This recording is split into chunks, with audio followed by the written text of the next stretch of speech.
हनुमान जी से पूछा रावण ने, कहते कपे, ए कपि, ए बंदर, कौन है तू?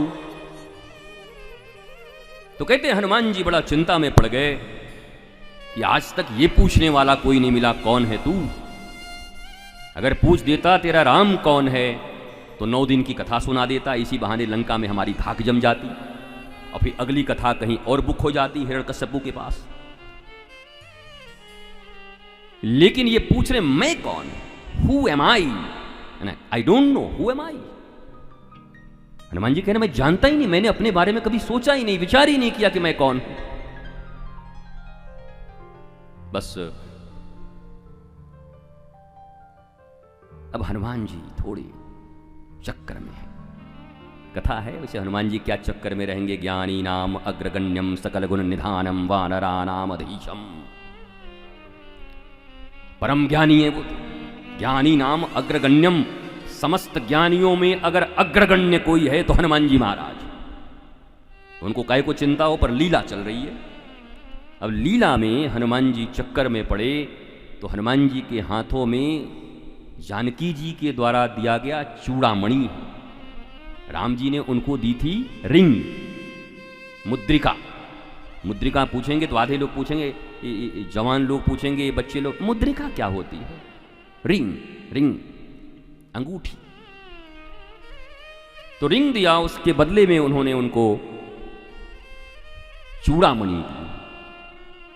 चूड़ामणि, देखो चूड़ा मतलब ये इसमें लगने वाली मणि, शीर्ष, मणियों में भी शीर्ष, माथे पे। वैसे तो लोग जूते में भी मणि लगा रहे हैं आजकल। हाँ भाई आपके पास मणि है, जूते में लगवा लो, दिक्कत क्या है? पैसे हैं, डायमंड लगा रहे हैं जूते में। चूड़ामणि, विवेक, विवेक चूड़ामणि एक बहुत बढ़िया ग्रंथ है, हाँ, भर्तृहरि का विवेक चूड़ामणि। तो चूड़ामणि का अर्थ है विवेक। सीता जी विवेक प्रदान कर रही हैं हनुमान जी को। ध्यान देना, ज्ञानी नाम अग्रगण्यम है। माता जानकी के पास जब आई, हनुमान जी आए हैं, तो माता जानकी ने उनको विवेक प्रदान किया है। हनुमान जी, अब मैंने तुमको अपना बेटा मान लिया, सुत मान लिया, और ये चूड़ामणि विवेक तुमको देती है। हालांकि और भी बहुत कुछ दिया, अष्ट सिद्धि नौ निधि के दाता, असबर दीन जानकी माता। माता जानकी के पास कुछ लोग सिद्धि प्राप्त करने जाते हैं, हमको सिद्धि मिल जाए। माता जानकी के पास सिद्धि रिद्धि क्या लेने जा रहे हैं? वो तो हनुमान जी को इतनी सिद्धियां दे दी हैं कि वो बांटते चल रहे हैं, और हनुमान जी ने भी रिजेक्ट कर दिया सिद्धियों को। अष्ट सिद्धि नवनिधि के दाता, असबर दिन जानकी माता। हनुमान जी ने कहा अच्छा हम भी बड़े ज्ञानी हैं माता जी, सिद्धि रिद्धि दे के ठग रही हो। और कितने लोग सिद्धियों के लिए परेशान हैं। कई लोग ये कह के परेशान हैं कि गुरु जी के पास कोई सिद्धि नहीं, हमारे पास तो कोई सिद्धि है ही नहीं, कोई रिद्धि नहीं, कोई सिद्धि नहीं। हमारे पास जीवन में आरंभ काल से बस एक ही है, अपने गुरु और गोविंद और राधा की अमूल्य प्रेम निधि है। न रिद्धि है न सिद्धि है, कभी रखा ही नहीं, किसी रिद्धि सिद्धि की जरूरत नहीं। अमूल्य निधि, प्रेम निधि, गुरु की प्रेम निधि हो, राधा रानी का प्रेम निधि हो, काहे की सिद्धि और काहे की रिद्धि? किस बात के लिए? हनुमान जी ने ठुकरा दिया, बोला माता जी नहीं चाहिए। जानकी जी ने कहा तुम्हें डिस्ट्रीब्यूटर बना रही हूं, दुनिया में जिसको चाहे उसको रिद्धि सिद्धि दे सकते हो। बोला हमको पता है ये दे के ठगना चाह रही हो। बोला कैसे? अब हनुमान जी ने कहा, माता जी ने क्या कहा? अष्ट सिद्धि नौ निधि के दाता, असबर दिन जानकी माता। हनुमान जी ने कहा राम रसायन तुम्हारे पासा, और सदा रहूं रघुपति के दासा।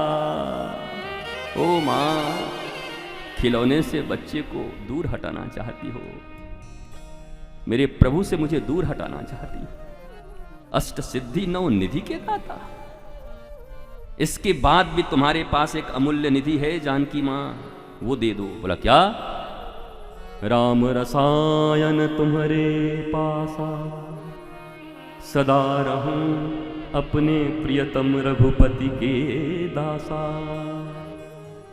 उन रिद्धियों उन सिद्धियों को लेकर के कहीं मेरे मन में अहंकार ना आ जाए,